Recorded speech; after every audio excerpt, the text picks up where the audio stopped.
ராஜகுலோத்துங்க ராஜகம்பீர 23ஆம் புலிகேசி வருகிறார் பராக் பராக் பராக்.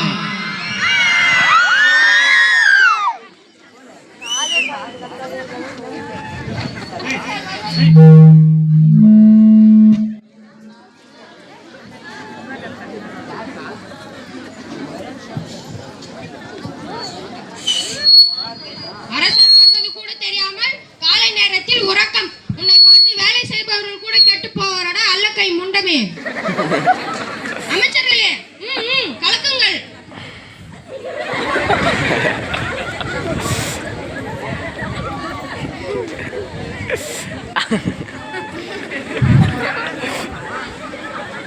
என்னடா என்னது ஜூஸா? மறுபடியும் விழுந்து விடாதடா மன்னர் பாவம். அமைச்சர்களே இன்று நம் அவையில் எதை பற்றி பேச போகிறோம்?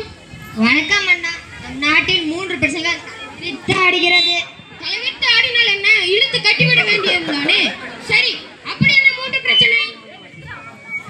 வணக்கம் அண்ணா. முதலாவது கொசு தொல்லை. அண்ணா இரண்டாவது அந்நியபானம். விவசாயம். நம் நாட்டில் இத்தனை பிரச்சனைகளா? இதுவரை என் கண்ணில் எட்டவில்லையே. யார் செய்த தவறு?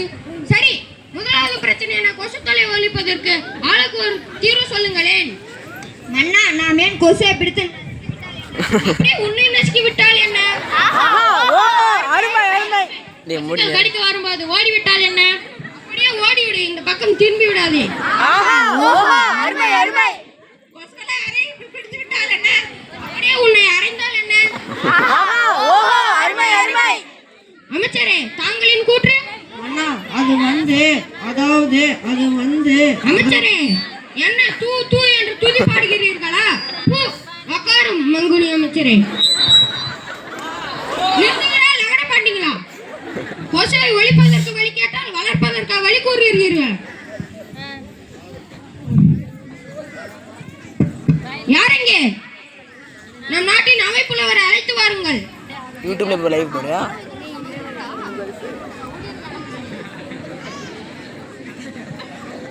புலவரே, வருக வருக. வணக்கம் அண்ணா. என்னை அழைத்ததன் நோக்கம்? புலவரே, நம் நாட்டில் கொசு தொல்லை அதிகமாக உள்ளது. அதை ஒழிப்பதற்கு ஏதேனும் தீர்வு கூறுங்களேன். அண்ணா, வீட்டுக்கு அருகாமையில் குப்பையை கொட்டாமல் இருக்க வேண்டும் அண்ணா. போ, நீ அமைச்சர் அல்லவா? இது சற்று யோசிக்க வேண்டிய சிந்தனை தான். இப்படி செய்தால் என்ன? எப்படி? வீட்டை சுத்தமாக செய்து கொள்பவர்களுக்கு 1000 பொற்காசுகள் பரிசாக தந்தால் என்ன? அப்படியே ஆகட்டும் அண்ணா. ஆகட்டும். என்ன? யார் அந்த ஜாக்சன் துரை? ஆமண்ணா, நீங்கள் கூட போன மாதம் அந்நிய பணங்களை விற்க அனுமதி கொடுத்தீர்கள் அல்லவா? நான் இப்பொழுது அனுமதி கொடுத்தேன். அதற்கு கூட இனாமாக ஒரு பொருள் கொடுத்தாரே. ஆம், இனாம். அதை முதலில் சொல்லும் மங்குனி அமைச்சரே. சரி, அவர்கள் என்ன படித்து கூறுகிறார்கள் என்று படித்து கூறுங்கள். எழுதுவது. வணக்கம் அண்ணா, எங்கள் பானங்களை விற்பதற்கு கூடுதலாக அனுமதி தேவை என்று கூறியுள்ளார் அண்ணா.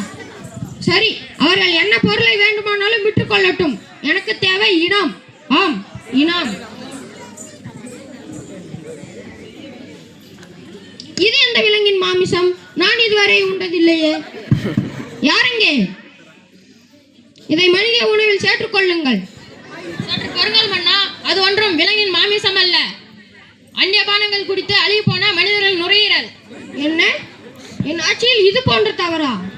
ஆமண்ணா, நீங்கள் கூட இனாமிற்கு ஆசைப்பட்டதால் வந்த விளைவுகள். சரி, இதனை விரைவில் தடுப்பதற்கு அனைவரும் ஒரு வழி கூறுங்களேன். ஒன்று வாங்கினால் ஒன்று இனமாக தந்தால் என்ன?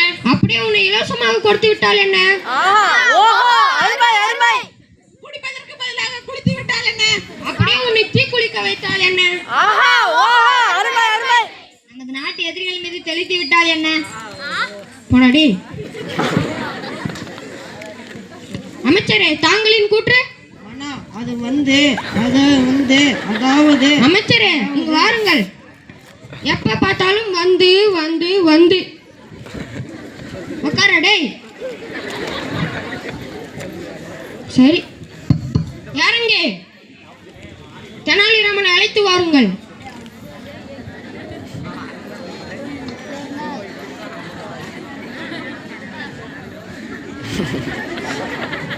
தெனாலிராமா, வருக வருக. வணக்கம் மன்னா, தாங்களை அழைத்ததன் நோக்கம்? தெனாலிராமா, நம் நாட்டு மக்கள் அந்நிய பானங்களை குடித்து குடித்து அவர்களின் உடல் பாகங்கள் எல்லாம் அழுகி போய்விட்டன. இதை விரைவில் தடுப்பதற்கு ஏதேனும் வழி கூறுங்களேன். மன்னா, 2 வழிகள் உள்ளது. முதலில் தண்ணீர் அனுப்புவதை தடுக்க வேண்டும், இரண்டாவது மின்சாரத்தை தடை செய்ய வேண்டும். ஆஹா, ஓஹோ, அருமை அருமை. அமைச்சர்களே, தெனாலிராமன் கூறியபடியே இது 2ஐயும் தடை செய்யுங்கள். ஆகட்டும் மன்னா. ஆகட்டும். டும்.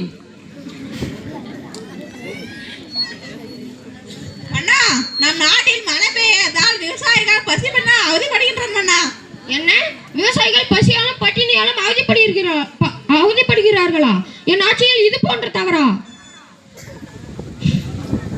சரி அமைச்சர்களே, காந்தி என்ன கூறினார் என்று தெரியுமா? விவசாயிகள் நம் நாட்டின் முதுகெலும்பு என்று கூறினார். அதே போல விவசாயிகள் உடனே தீர்வு காண வேண்டும். சரி, யாருங்கே? தெனாலிராமனை அழைத்து வாருங்கள். யாரா சீமா? கரெக்டாக ஆடு மாடிக்கும் போது சீமா சீமான்றீங்க. எதற்கு மன்னா தெனாலிராமன்? எங்களின் கருத்தை கேட்கலாமே. உங்களின் கருத்து அது சிந்திக்க அல்ல, சிரிப்பதற்கு. அப்படி என்ன தெனாலிராமனுக்கு புலமை? ஓ, மன்னனிடமே கேள்வி கேட்கிறாயா? சரி, நமக்குள் எதற்கு விவாதம்? தெனாலிராமனை அழைத்து சில கேள்விகள் கேட்போம். அவன் அனைத்திலும் வெற்றி பெற்றால் அவனே புலமை மிக்கவன் என்று அறிவித்து விடுவோம். ஆகட்டும்.